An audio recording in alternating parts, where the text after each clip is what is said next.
ఓం శాంతి. ETV life ఆధ్యాత్మిక్ channel ప్రేక్షకులకు స్వాగతం. మానసా కార్యక్రమానికి సుస్వాగతం.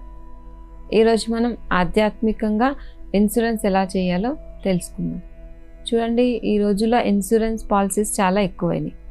అంటే కొంతమంది లైఫ్ ఇన్సూరెన్స్ చేసుకుంటారు, కొంతమంది హెల్త్ ఇన్సూరెన్స్, ఇంకా బిజినెస్ ఇన్సూరెన్స్, వస్తువుల ఇన్సూరెన్స్, ఇలా రకరకాల ఇన్సూరెన్స్లు ఉన్నాయి. అసలు ఇన్సూరెన్స్ ఎందుకు చేసుకుంటారంటే సేఫ్టీ పర్పస్. ఎప్పుడు ఏ ప్రాబ్లం వచ్చినా, సమస్య వచ్చినా అవసరానికి మనకి ఉపయోగపడుతుంది, మనకి అవసర కాలంలో ఉపయోగపడుతుందని ఇన్సూరెన్స్ చేసుకుంటారు. కొన్ని ఇన్సూరెన్స్లు లైఫ్లో ఉపయోగపడతాయి. అంటే మన హెల్త్ సడన్గా పాడైంది, హెల్త్ ఇన్సూరెన్స్ ఉపయోగపడుతుంది అనుకుంటారు. కొన్ని ఎలా మనం చనిపోయిన తర్వాత మన వాళ్ళకు వస్తాయని అలా ఇన్సూరెన్స్ చేసుకుంటారు. ఇంతకుముందు పూర్వకాలంలో ఇన్ని రకాల ఇన్సూరెన్స్లు అనేవి ఉండేవి కాదు. అప్పుడు పరిస్థితులు వేరు. అప్పుడు ఇలా అకాల మరణాలు, ప్రమాదాలు, ప్రకృతి వైపరీత్యాలు అనేవి ఉండేవి కాదు. లైఫ్ స్పాన్ కొంచెం ఎక్కువ ఉండేది. ఇన్ని రకాల జబ్బులు, ఇన్ని రకాల రోగాలు ఉండేవి కాదు. ఇప్పుడు ప్రపంచ పరిస్థితులు మారిపోతున్నాయి. ఇప్పుడు ప్రపంచం ఎలా అయిపోయిందంటే ఏ క్షణంలో ఎవరు ఉంటారు, ఎవరు ఉండరు, ఎప్పుడు ఏ పరిస్థితి వస్తుంది, ప్రకృతి ఎలా విజృంభిస్తుంది, ఏది గ్యారంటీ లేదు. అందుకని ఏమైపోయిందంటే ఈ కాలంలో ఇన్సూరెన్స్ పాలసీస్ ఎక్కువైపోయినాయి. అదే మనకు అవసరానికి ఉపయోగపడుతుంది కదా అని ఇప్పుడు ప్రతి ఒక్కరి జీవితంలో ఏదో ఒక ఇన్సూరెన్స్ మస్ట్. కొందరు లైఫ్ ఇన్సూరెన్స్ చేసుకుంటారు, కొందరు హెల్త్ ఇన్సూరెన్స్ చేసుకుంటారు, అలా కొందరు వాళ్ళకున్న వస్తువులు ఇన్సూరెన్స్ చేసుకుంటారు. అలా ఏదో రకంగా ఇన్సూరెన్స్ చేసుకోవడం అనేది మొదలైంది. అలా ఇప్పుడు ప్రతి ఒక్కరి జీవితంలో కంపల్సరీ మస్ట్ అవసరం అయిపోయింది. మరి మనమైతే ఈ ఇన్సూరెన్స్ చేసుకుంటాం. ఇది సమయానికి ఉపయోగపడుతుంది, అది సమయానికి ఉపయోగపడుతుంది అని చేసుకుంటాం. దానికోసం మంత్లీయో ఇయర్లీ దాని పాలసీ ప్రకారం మనం మనీ పే చేస్తాం. మరి ఆధ్యాత్మికంగా ఇన్సూరెన్స్ ఎలా చేసుకోవాలి, ఎలా ఇన్సూరెన్స్ అవుతుంది? మరి ఆధ్యాత్మికంగా అయితే అక్కడ ఓన్లీ మనం మనీ పర్పస్, అంటే మనీ మనం ఇలా ఇయర్లీ మంత్లీ ఎలా కట్టి మన మనీని ఒక చోట దాచుకుంటాం. వాళ్ళ ఆ మనీని మనకి సమయానికి అవసరానికి ఇస్తారు. మరి మనం ఆధ్యాత్మికంగా ఎలా చేసుకోవచ్చు? కేవలం డబ్బులతోనే కాదు. చాలామంది ఏమనుకుంటారంటే దాన పుణ్యాలు చేస్తే, ఈ జన్మలో మనం దాన పుణ్యం చేస్తే అది ఇంకో జన్మలో మనకి ఉపయోగపడుతుందని ఏం చేస్తారంటే దానాలు చేస్తారు. రకరకాల దానాలు చేస్తారు. అంటే ఏ దానం చేసినా అన్ని దానాలు ఖర్చుతో కూడుకున్న పనే కదా. కానీ భగవంతుడు మనకి ఏం నేర్పిస్తున్నాడంటే మనం ఇన్సూరెన్స్, మనం మాటల్ని ఇన్సూరెన్స్ చేసుకోవచ్చు, మన కర్మల్ని ఇన్సూరెన్స్ చేసుకోవచ్చు, మన వ్యవహారాన్ని ఇన్సూరెన్స్ చేసుకోవచ్చు, మన సంకల్పాలు అన్నీ మనవి జమ అవుతాయి. మన సంకల్పాలు, మన మాటలు, మన కర్మలు, వ్యవహారము అన్ని రకాలుగా మనం ఇన్సూరెన్స్ చేసుకోవచ్చు. అంటే మన ఖాతాలో జమ చేసుకోవచ్చు. ఏది మన ఖాతాలో జమ చేసుకొని మనం పుణ్య ఖాతా తయారు చేసుకుంటామో ఆ పుణ్య ఖాతా అవసర కాలంలో మనకు ఉపయోగపడుతుంది.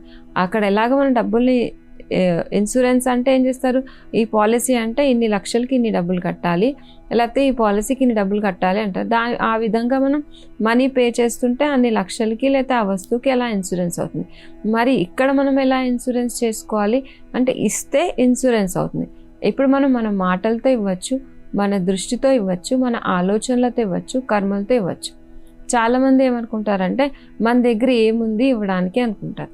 మన దగ్గర ఏముంది కాదు, మన దగ్గర ఎంతో ఉంది ఇవ్వడానికి. మనం ఇవ్వాలంటే ఎంతైనా ఇవ్వచ్చు. చూడండి, ఒక పసిపాప, ఒక 1 month బేబీ, 2 month బేబీ, ఆ చిన్న పాప దగ్గర ఏముంటుంది? ఏముండదు. తల్లి అన్నీ చూసుకుంటుంది. ఆమెకి నీళ్లు కావాలా, పాలు కావాలా, అన్ని జాగ్రత్తలు తల్లి తీసుకుంటుంది. కానీ ఆ పసిపాప కూడా ఇవ్వగలుగుతుంది. ఆ పసిపాప చిరునవ్వు ఎంతవా అనిపిస్తుంది. ఆ పసిపాప చిన్న నవ్వితే ఆ నవ్వు మనకు ఆనందాన్ని ఇస్తుంది. అంటే ఆ నవ్వులో ఏముంది? ఆనందం. అంటే ఏమీ తెలియని, ఏమీ రాని, తన గురించి కూడా తను ఆలోచించుకొని చిన్న పాప ఏమిచ్చింది? ఆనందాన్ని ఇచ్చింది. మరి ఆనందాన్ని ఇస్తే ఇచ్చినట్టే కదా, అది ఆమె ఖాతాలో ఇన్సూరెన్స్ అయినట్టే కదా, ఆమె ఖాతాలో జమ అయినట్టే కదా. అలాగే మనం కూడా ఆలోచించాలి, మనం ఏమేమి ఇవ్వగలుగుతాం. మన దగ్గర ఇవ్వడానికి చాలా ఉంది.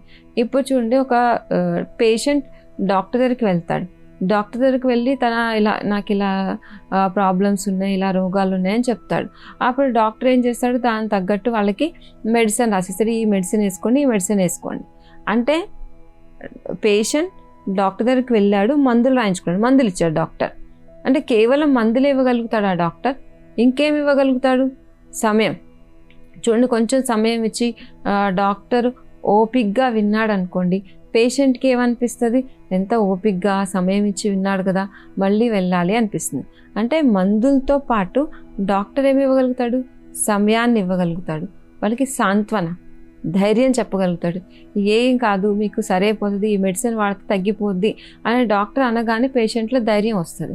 అప్పటి వరకు నేను ఉంటానా ఉండనా అన్న వ్యక్తి కూడా అయ్యో డాక్టర్ చెప్పాడు కదా, నేను మళ్ళీ సరైపోతానని ఆశ కలుగుతుంది. అంటే డాక్టర్ మందులతో పాటు ఏమి ఇవ్వగలుగుతాడు? సమయం ఇవ్వగలుగుతాడు, ధైర్యాన్ని ఇవ్వగలుగుతాడు. ఇంకా ఓపిక్గా ఆ పేషెంట్ని అర్థం చేసుకుంటే అలా మందులతో పాటు ఎన్నో ఇవ్వగలుగుతాడు. ఇవన్నీ ఏంటి? మందులు ఇస్తాడు, పేషెంట్ వేసుకుంటాడు. కానీ డాక్టర్ ఇచ్చిన సమయం, డాక్టర్ ఇచ్చిన ధైర్యం ఏమవుతుంది? ఆయన పాజిటివ్ ఖాతాలో ఇన్సూరెన్స్ అవుతుంది. అలాగే మనం కూడా మన జీవితంలో ఎన్నో ఇవ్వచ్చు. చూడండి, మన మాటలతో ఎవరిలోనైనా మనం ఎవరికైనా మంచి మాటలు చెప్పి వాళ్ళ ఉత్సాహాన్ని తీసుకొచ్చాము, వాళ్ళు నిరాశపడిన వాళ్ళ ఆశ కలిగించాము, ధైర్యాన్ని ఇచ్చాము. అంటే మన మాటలతో వాళ్ళకి ధైర్యాన్ని ఇచ్చినట్టు, వాళ్ళలో ఆశ కలిగించినట్టు, వాళ్ళకి ఉత్సాహాన్ని ఇచ్చినట్టు. చూడండి, మన మాటలతో ఎన్ని ఇవ్వగలుగుతాం? అప్పుడు మన మాటలు ఇన్సూరెన్స్ అయినట్టే కదా. అంటే మన మంచి మాట ఒక జీవితాన్ని తయారు చేసిందంటే అది మన పుణ్య ఖాతాలో ఇన్సూరెన్స్ అయిపోతుంది. ఆ ఇన్సూరెన్స్ అయి సమయానికి మనకి ఉపయోగపడుతుంది. ఇంకా చూడండి, మనం పాజిటివ్ థాట్స్, మనకి అందరి పట్ల మంచి భావన ఉంది, శుభ భావన ఉంది, కళ్యాణకారి భావన ఉంది, అందరి పట్ల మనం మంచి ఆలోచించామనుకోండి, అప్పుడు ఏమవుతుంది? మనం పాజిటివ్ వైబ్రేషన్స్ ఇవ్వగలుగుతాం. పాజిటివ్ వైబ్రేషన్స్లో చాలా శక్తి ఉంటుంది. మనం అంటే మన సంకల్పాలతో వాళ్ళకి ఇచ్చినట్టే కదా. అంటే మాటలతో ఇవ్వగలుగుతాం, ఆలోచనతో ఇవ్వగలుగుతాం. ఇవన్నీ ఖర్చు లేని పని కదా. అక్కడ మనం ఎన్ని లక్షల ఇన్సూరెన్స్ అంటే ఆ ఇన్సూరెన్స్ ఫ్రీగా రాదు, మనం మంత్లీ కొంత డబ్బులు పే చేయాలి. ఎన్ని లక్షలు పెరుగుతాయో అంత ఎక్కువ మంత్లీ పే చేయాల్సి ఉంటుంది. కానీ ఇక్కడ మనం అవసరాన్ని బట్టి, చూడండి, వాళ్ళ అవసరం ఎక్కువ ఉన్నప్పుడు మనం ఒక మంచి మాట ధైర్యం చెప్పి వాళ్ళ లైఫ్ నిలబడింది అనుకోండి, ఎంత మనం మంచి కార్యం చేస్తామో దాన్ని బట్టి దాని ఫలితంలో మార్పు వస్తుంది. మనం అవసరంలో ఎలా ఉపయోగపడితే మన ఇన్సూరెన్స్ ఖాతా అనేది అంతా పెరుగుతుంది అన్నమాట. అయితే ఒకసారి ఒక చిన్న అబ్బాయి ఆకలితో ఉంటాడనమాట. ఆకలితో ఉండి అలా ఒక ఇంటికి వెళ్ళి అడుగుతాడనమాట, నాకు చాలా అంటే ఆయన ఏం పెట్టమని అడగడు, కానీ నాకు దాహం వేస్తుంది, కొన్ని మంచినీళ్ళు ఇస్తారా అని అడుగుతాడు ఆ అబ్బాయి. అప్పుడు ఆవిడ ఏం చేస్తుందంటే ఆవిడ గ్రహిస్తుంది, ఈ అబ్బాయి ఆకలితో ఉన్నాడు, పాపం నీరసంగా ఉన్నాడని నీళ్ల బదులు ఒక గ్లాసు పాలు తీసుకొచ్చి ఇస్తుంది అన్నమాట. ఆయన పాలు తాగుతాడు, వెళ్ళిపోతాడు. అలా కొన్ని రోజులు గడిచిపోతుంది. ఆ మహిళ ఎవరైతే పాలు తీసుకొచ్చి ఇచ్చారో ఆవిడ కూడా ఏం గుర్తుండదు, ఆవిడ కామన్గా తెచ్చి ఇచ్చింది, అబ్బాయి ఆకలితో ఉన్నాడు కదా అని. అయితే ఆ అబ్బాయి మళ్ళీ తన జీవితంలో కష్టపడి బాగా చదువుకుని ఒక మంచి డాక్టర్ అవుతాడు అన్నమాట. అబ్బాయి డాక్టర్ అయిన తర్వాత ఆయన చాలా ఎక్స్పర్ట్ అయిన డాక్టర్ అవుతాడు, అని చాలా పేరు వస్తుంది. ఒకసారి వీడికి చాలా హెల్త్ బాగుండదు అన్నమాట. చాలా సడన్గా ఏదో ఒక ప్రాబ్లం వస్తే హాస్పిటల్ తీసుకెళ్తే ఏమంటారంటే ఆపరేషన్ చేయాలని చెప్తారన్నమాట. ఆపరేషన్ చేయాలని చెప్తే ఆమెకి ఆ టైంలో ఆపరేషన్ చాలా అవసరం, ఆపరేషన్ చేస్తారు. ఆపరేషన్ అయిపోయిన తర్వాత ఆవిడకి ఆలోచన వస్తుంది, మరి ఈ బిల్లు ఎంత బిల్లు వస్తుందో, ఈ బిల్లు నేను ఎలా కట్టాలో, ఏం చేయాలో అని అనుకుంటుంది అన్నమాట. ఆ బిల్లు గురించి ఆలోచిస్తుంటుంది. ఇప్పుడు బిల్లు వస్తే బిల్లు ఎవరు కడతారు, ఎలా కట్టాలి, మరి ఎలా డబ్బులు ఎలా వస్తాయని అలా చింతపడతా ఉంటుంది అన్నమాట. అప్పుడు ఆమె దగ్గరికి ఆ బిల్ పేపర్ వస్తుంది. ఆ బిల్ పేపర్ మీద కింద రాసి ఉంటుంది అన్నమాట, 1 glass of milk, అంటే ఒక గ్లాసు పాలు అని రాసి ఉంటుంది. రాసుంటే ఆమె ఆశ్చర్యపోతుంది, ఏంటి బిల్ దగ్గర ఇలా రాసిందంటే అప్పుడు చెప్తాడనమాట, ఎవరైతే చిన్న అబ్బాయి ఒకసారి దాహంతో వాళ్ళ ఇంటికి వెళ్తే ఆమె మామూలుగా ఇచ్చింది గ్లాస్ పాలు, మంచి భావనతో, ఆకలితో ఉన్నాడు కదా, ఈ పాలు తాగితే బాగుంటుందని. కానీ ఆవిడ అది గుర్తుపెట్టుకున్నాడు ఆయన. ఆ గుర్తుపెట్టుకుని ఆయన అవసరం వచ్చినప్పుడు ఆయనకు ఆ విషయం గుర్తొచ్చి అలా రాశాడనమాట. బిల్ ఏమీ వేయలేదు. అలానే మనం చేసిన శ్రేష్ఠ కర్మలు, మంచి పనులు ఇన్సూరెన్స్ అవుతాయి. ఇన్సూరెన్స్ అంటే ఎంత అవసరంలో ఉన్నప్పుడు మనం వాళ్ళకి ఉపయోగపడతామో ఆ అవసరాన్ని బట్టి, వాళ్ళకి ఆ అవసరం ఎంత వాల్యుబుల్లో దాన్ని బట్టి మన పుణ్య ఖాతా తయారవుతుంది, ఎక్కువ తయారవుతుంది పుణ్య ఖాతా. చూడండి, ఆవిడ ఒక గ్లాస్ పాలే ఇచ్చింది, కానీ అది ఎంత 1,00,000 కావచ్చు, 2 లక్షలు కావచ్చు, అంత బిల్లుకి ఏం రాశాడైనా గ్లాస్ పాలు అని రాశాడు. అలాగే మనం కొంచెం అటెన్షన్ పెట్టి రోజంతట్లో ఇవ్వడం నేర్చుకోవాలి. మన వల్ల వీలైంది మన మాటలతో, కర్మలతో, ఆలోచనతో పాజిటివ్ వైబ్రేషన్స్ ఇవ్వాలి.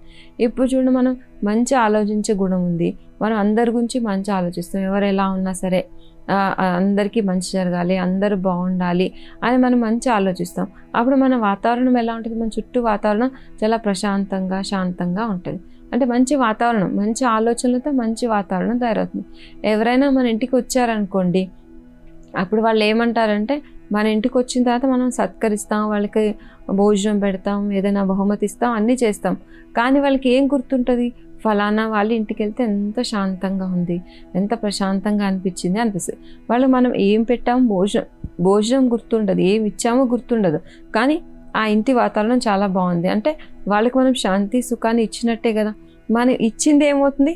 అది మన ఖాతాలో ఇన్సూరెన్స్ అవుతుంది. అలా మనం ఖర్చు లేకుండానే, ఎలాంటి శ్రమ లేకుండానే మనం ఇవ్వగలుగుతాం. ఇంకా మన వ్యవహారంతో చూడండి, మన కర్మలు, వ్యవహారంతో ఒకరికి ప్రేరణ ఇచ్చాం, అంటే ఒకరికి నేర్పించాము, మన కర్మలతో నేర్పించాము, మన వ్యవహారంతో నేర్పించాము, వాళ్ళకి ఒక మార్గం చూపించాము. వాళ్ళు మనం చూసి ప్రేరణ పొంది మనం కూడా చేయగలము, మన వల్ల అవుతుంది అనే ఆలోచన వాళ్ళలో కలిగింది. అంటే మన వల్ల ప్రేరణ తీసుకున్నారు, మన వల్ల ఇన్స్పైర్ అయి చేశారంటే మన వ్యవహారంతో వాళ్ళకి ఇచ్చినట్టే కదా. ఇలా మనం తెలియకుండా రోజంతట్లో ఎంతోమందికి ఎంతో ఇవ్వచ్చు, ఇచ్చి మన ఖాతాలో ఇన్సూరెన్స్ చేసుకోవచ్చు. చేసుకునే శక్తి మనలో ఉంది. ఎంతసేపు మనం స్థూలంగా ఈ కష్టం వస్తే ఈ ఇన్సూరెన్స్, ఆ కష్టం వస్తే ఆ ఇన్సూరెన్స్ అని అనుకుంటాం. కానీ మన భవిష్యత్తులో జన్మ జన్మలకి ఇన్సూరెన్స్ అవ్వాలంటే, ఇప్పుడు చూడండి, మనం ఏ పాలసీలు చేసినా కానీ, ఇన్సూరెన్స్ పాలసీలైనా ఇంకే పాలసీలు చేసినా కానీ అవి ఎప్పటి వరకు ఉంటాయి? మనం ఉన్నంత వరకే ఉంటాయి. మనం లైఫ్లో ఉన్నంత వరకే, ఆత్మ శరీరంలో ఉన్నంత వరకే ఉంటాయి. మనం పోయిన తర్వాత అన్ని పాలసీలు ఏమవుతాయి? క్లోజ్ అయిపోతాయి. ఎంత చేసుకున్నామో అంతే ఉంటాయి. అలాగే ఇక్కడ కూడా ఆత్మ అంటే మనం ఈ శరీరంలో ఉన్నప్పుడు మనం ఏ కర్మలు చేస్తాం, మన మాటల ద్వారా, వ్యవహారం ద్వారా, మన సద్భావన ద్వారా, సత్ప్రవర్తన ద్వారా మనం ఇతరులకి ఏవైతే ఇస్తామో అదే మన ఖాతాలో జమ అవుతుంది. మనం వెళ్ళిపోయిన తర్వాత మన దగ్గర ప్రాపర్టీ ఉంది, ఆ ప్రాపర్టీ మన పేరు మీద ఎవరైనా దానం చేసినా, ఇంకేమైనా మంచి కార్యాలకు ఉపయోగించినా అది మనకి ఇన్సూరెన్స్ కాదు.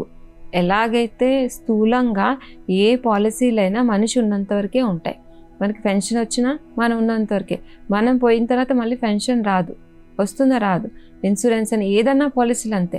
అలాగే మనం కూడా ఏం తెలుసుకోవాలంటే, మనం ఈ లైఫ్లో అంటే ఆత్మ ఈ శరీరంలో ఉన్నప్పుడే, ప్రాణం ఉన్నంత వరకే మనం బుద్ధితో నిర్ణయం తీసుకుని ఏ కర్మలు చేస్తామో, ఏ విధంగా ఇతరులకి ఇస్తామో అదే ఇన్సూరెన్స్ అవుతుంది. మనం పోయిన తర్వాత ఎలాంటి ఇన్సూరెన్స్ కాదు. ఎలాంటి ఖర్చు లేకుండా ఫ్రీగా ఇన్సూరెన్స్ చేసుకోవడం భగవంతుడు మనకి నేర్పిస్తున్నాడు. నేర్చుకోవాలి, మనం అటెన్షన్ పెట్టాలి, మనం రోజు అంతట్లో చెక్ చేసుకోవాలి, ఎవరికి ఏమి ఇచ్చాము, మన ఆలోచనలతో ఏమి ఇచ్చాము, అందరి పట్ల పాజిటివ్గా ఆలోచించాము, మన దృష్టికోణం ఎలా ఉంది, మన వ్యవహారం ఎలా ఉంది, మన మాటలతో ఎవరికైనా నొప్పిచ్చామా, ఎవరికైనా ఉత్సాహాన్ని కలిగించామా, ఎవరికైనా ధైర్యాన్ని ఇచ్చామా, ఇవన్నీ ఇన్సూరెన్స్ అవుతున్నాయి. మరి ఇలా ఫ్రీగా ఇన్సూరెన్స్ అవుతున్నాయంటే చేస్తే ఎవరికి? మనకే కళ్యాణం కదా. ఇంకా భగవంతుడు ఏం నేర్పిస్తున్నా అంటే, భగవంతుడు ఎవరు? సాగరుడు. ఆయన దగ్గర శాంతి, సుఖం, ప్రేమ, అన్ని గుణాలు, అన్ని శక్తులు ఉన్నాయి. ఆ సాగరుడు ఆయన ప్రాపర్టీ మనకి ఇస్తున్నాడు. మనం అందరెవరు? ఆత్మలు, భగవంతుడి సంతానం. ఆయన తన ప్రాపర్టీ మనకిచ్చి మన ద్వారా అందరికీ ఇవ్వాలనుకుంటున్నాడు. మనల్ని ఆయన ఇన్స్ట్రుమెంట్గా చేసుకుని మన ద్వారా అందరికీ ఇవ్వాలి. ఆయన ఇస్తున్నాడు. మనం సరిగ్గా ఉండాలి, మన ఇన్స్ట్రుమెంట్ ఫ్రీగా ఉండాలి. మన మనసు బుద్ధి ఆయనతో ఏకాగ్రం అయితే మనమే కాదు, సుఖం, శాంతి, ప్రేమ మనం తీసుకుని అనేక మందికి ఇవ్వగలుగుతాం. అనేక మంది జీవితాల్లో శాంతిని నింపగలుగుతాం, సుఖాన్ని ఇవ్వగలుగుతాం, ఆనందాన్ని ఇవ్వగలుగుతాం. చూడండి, మన ప్రాపర్టీ మనం దానం చేస్తే మన ఖాతాలో వస్తుంది. ఎవరో ప్రాపర్టీని మనం దానం చేస్తే మన ఖాతాల్లోకి రాదు. కానీ ఇప్పుడు మనం ఖర్చు లేకుండా భగవంతుడి ప్రాపర్టీని మనం దానం చేసే సమయం, అవకాశం మనకు దొరుకుతుంది.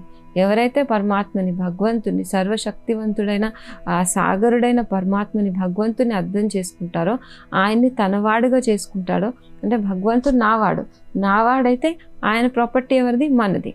మరి ఆయన దగ్గర ఉంది సాగరం, అన్ని సుఖం, శాంతి, ప్రేమ అన్నిటికీ సాగరుడు.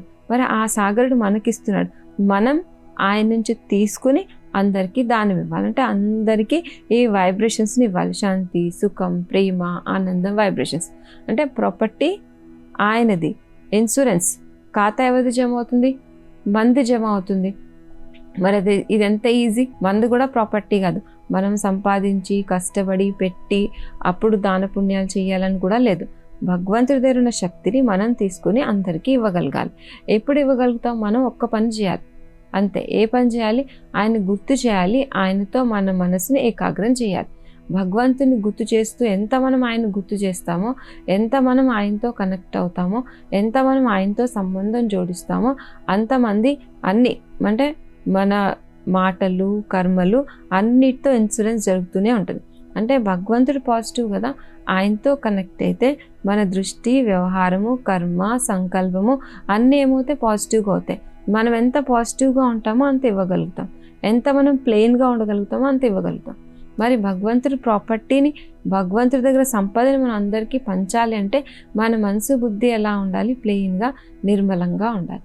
మన మనసు బుద్ధి నిర్మలంగా ఉంటే భగవంతుడు మనతో ఎన్నో మంచి కార్యాలు చేయిస్తాడు. అందుకే దేవతల్ని మహిమ చేసేటప్పుడు కూడా ఏమంటారు?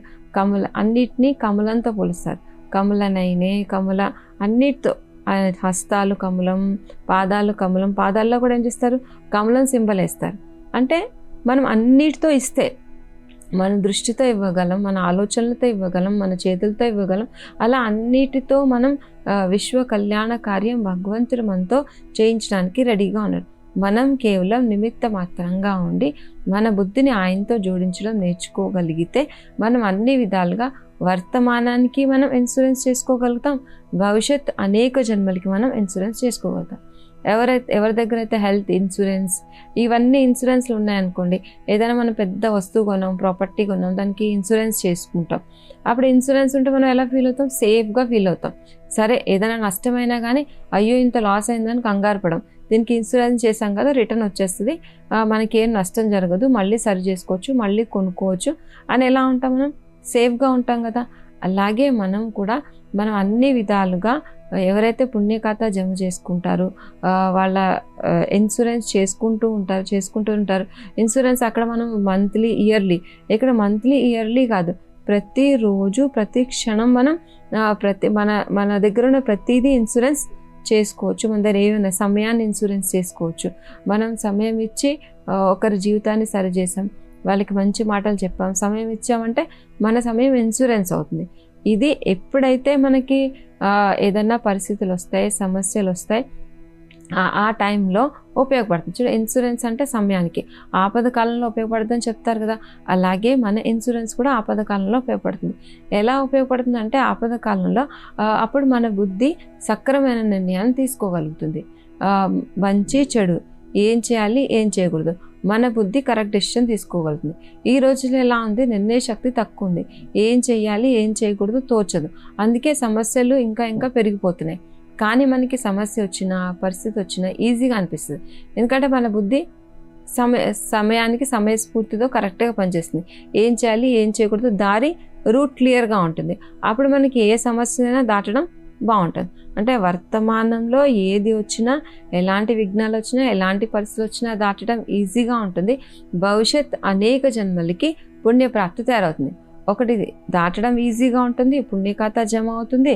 ఇంకా రెండు ఏంటంటే మనం సేఫ్టీ, సురక్షితంగా ఉంటాం. సేఫ్గా మనకి ఏ విషయంలో టెన్షన్ అనిపించింది, ఇది ఎలా అవుతుంది, అది ఎలా అవుతుంది. ఎలా అయితే ఇన్సూరెన్స్ చేసుకున్న వాళ్ళు మైండ్తో ఫ్రీ ఉంటారు కదా, అలాగే మనకు కూడా లైఫ్లో ఎలా ఉంటుందంటే సురక్షితంగా ఫీల్ అవుతాం. వర్తమానంలో సురక్షితంగా ఉంటాం, భవిష్యత్తులో కూడా సురక్షితంగా ఉంటాం. మరి భగవంతుడు ఎవరంటే ఇన్సూరెన్స్ మ్యాగ్నెట్. అంటే ఆయన మన అన్ని ఖాతాల్ని ఇన్సూరెన్స్ చేసుకోవడానికి వచ్చాడు. ఇక్కడ ఎలాంటి మోసం ఉండదు, కట్టింగ్స్ ఉండవు. అక్కడ ఎలా ఉంటుంది? కొన్ని చోట్ల మనకి మోసం జరగచ్చు, కొన్ని చోట్ల మనం ఇంత చేస్తే దాంట్లో హాఫే వస్తుంది, లేకపోతే 3/4 వస్తుంది, కొంచెం వస్తుంది, కొంచెం కట్ అవుతుంది. కొన్ని చోట్ల మనం చేస్తున్నాం అనుకుంటాం ఇన్సూరెన్స్, మళ్ళీ అది రైట్ ఉండొచ్చు, రాంగ్ ఉండొచ్చు. కానీ భగవంతుడి కంపెనీలో ఎలాంటి లోటుపాట్లు, మోసాలు అనేవి ఉండవు. మనం ఎంత చేసుకుంటే అది ఎవరి ఖాతాలో వెళ్తుంది, మన ఖాతాలోనే వెళ్తుంది. మరి ఖర్చు లేకుండా అక్కడ అంత డబ్బులు కట్టి మనం ఇన్సూరెన్స్ చేస్తాం. ఇప్పుడు ఖర్చు లేకుండా మనల్ని మనం పాజిటివ్గా చేసుకుంటే, మన వ్యవహారంతో ఒకరికి ప్రేరణ ఇవ్వగలిగితే, మన ఆలోచనలు పాజిటివ్గా ఉంచుకొని, వాతావరణాన్ని పాజిటివ్గా చేసుకుని, మన మాటలు అంటే ఎలా అనిపించాలంటే మన మాటలు ఫలానా వాళ్ళ దగ్గరికి వెళ్తే మనకి సమాధానం దొరుకుతుంది, ఫలానా వాళ్ళతో మాట్లాడితే మనసు హాయిగా అనిపిస్తుంది, ఫలానా వాళ్ళతో ఉంటే చాలా బాగుంటుంది అంటే మన నుంచి వాళ్ళు పొందాలి, మనం వాళ్ళకి ఇవ్వగలగాలి. అలా వాళ్ళని మనం ఇవ్వగలిగితే, మనం ఎప్పుడైతే మన నుంచి పొందుతారో వాళ్ళ నుంచి మనకి ఆశీర్వాదాలు వస్తాయి. ఆశీర్వాదాలు అంటే మన పట్ల వాళ్ళకి మంచి భావన ఏర్పడుతుంది. ఏదన్నా మనకు ఆపద వచ్చినా, సమస్య వచ్చినా ఎవరైతే మన నుంచి తీసుకుంటారో, మన పట్ల పాజిటివ్గా ఉంటారో వాళ్ళు మన కోసం ఆలోచిస్తారు. వీళ్ళకి మంచి జరగాలి, వీళ్ళు తొందరగా సరి అయిపోవాలి, తొందరగా నయం అయిపోవాలి అంటే అందరి పాజిటివ్ ఆలోచనలు, ఆశీర్వాదాలు మనకు ఉపయోగపడతాయి. ఒకటి, మన బుద్ధి ఆపద కాలంలో మనం అన్ని విధాలుగా ఇన్సూరెన్స్ అంటే మనం అటెన్షన్ పెట్టి ఏం ఆలోచిస్తే ఏముందిలే, ఏం మాట్లాడితే ఏముందిలే అలా అనుకోవద్దు. మనం ఆలోచించి ఇవ్వడం నేర్చుకోవాలి. మన మనసుతో, మాటలతో, వీటితో ఇవ్వడం ఎంత ఇస్తూ ఉంటామో అంత మన ఖాతాలో అది ఇన్సూరెన్స్ అవుతూ ఉంటుంది. అంటే ఆ ఇన్సూరెన్స్తో పాటు ఈ ఇన్సూరెన్స్ కూడా చేసుకోవాలి. ఇంకా మన మనసు బుద్ధిని పరమాత్మతో ఏకాగ్రం చేస్తే మనకు ఆలోచించాల్సిన పని కూడా ఉండదు. అంటే మనం బుద్ధి ఆయనతో ఏకాగ్రమైతే ఆయన నుంచి వచ్చే శక్తి మన ద్వారా ఈ ప్రకృతి పంచతత్వాలకి మొత్తం విశ్వానికి వెళ్తుంది. అంటే మనం ఇవ్వాలి అని ఆలోచన చేయాల్సిన పని కూడా లేకుండా మనం నిమిత్తంగా ఇన్స్ట్రుమెంట్ ఎలా ఉండాలంటే ట్రాన్స్పరెంట్. ఏదైనా వస్తువు ట్రాన్స్పరెంట్గా ఉందనుకోండి, ఆ వెనకాల ఏముందో కూడా కనపడుతుంది. అలాగే మనం నిస్వార్థంగా, నిర్మలంగా, మన మనసు బుద్ధిలో ఎలాంటి వ్యర్థము, చెత్త, ఆకర్షణ, కోరికలు ఇవి లేకుండా మన మనసు బుద్ధిని ఎంత ప్లెయిన్గా ఉంచుకుంటామో అంత భగవంతుడి శక్తిని మనం తీసుకోగలుగుతాం. మరి ఆ పరమాత్మ ఇచ్చే శక్తి మనం తీసుకుని ప్రపంచంలో అందరికీ ఇవ్వగలుగుతాం. చూడండి, ఇప్పుడు మన అంటే పరమాత్మ ప్రాపర్టీని మనం అందరికీ పంచగలుగుతాం. ఆయన ఇచ్చే గుణాలని, శక్తుల్ని అందరికి ఇచ్చి మన లైఫ్లో ఇన్సూరెన్స్ చేసుకోగలుగుతాం. సో మనం ఇప్పటి నుంచి ఆ ఇన్సూరెన్స్ అంటే life insurance, health insurance, business, ఆ ఇన్సూరెన్స్తో పాటు ఈ ఇన్సూరెన్స్ కూడా చేసుకుని మన వర్తమానాన్ని, భవిష్యత్తుని కూడా సురక్షితంగా ఉంచుకోవాలి. మన ఖాతా జమ చేసుకుని మన జీవితాన్ని సురక్షితంగా, హ్యాపీగా ఉంచుకోవాలి. ఈరోజు మనం ఆధ్యాత్మికంగా ఎలా ఇన్సూరెన్స్, జీవిత బీమా చేసుకోవాలో నేర్చుకున్నాం. మళ్ళీ వచ్చే ఎపిసోడ్లో మరికొన్ని అంశాలతో కలుసుకుందాం. అంతవరకు సెలవు. నమస్కారం.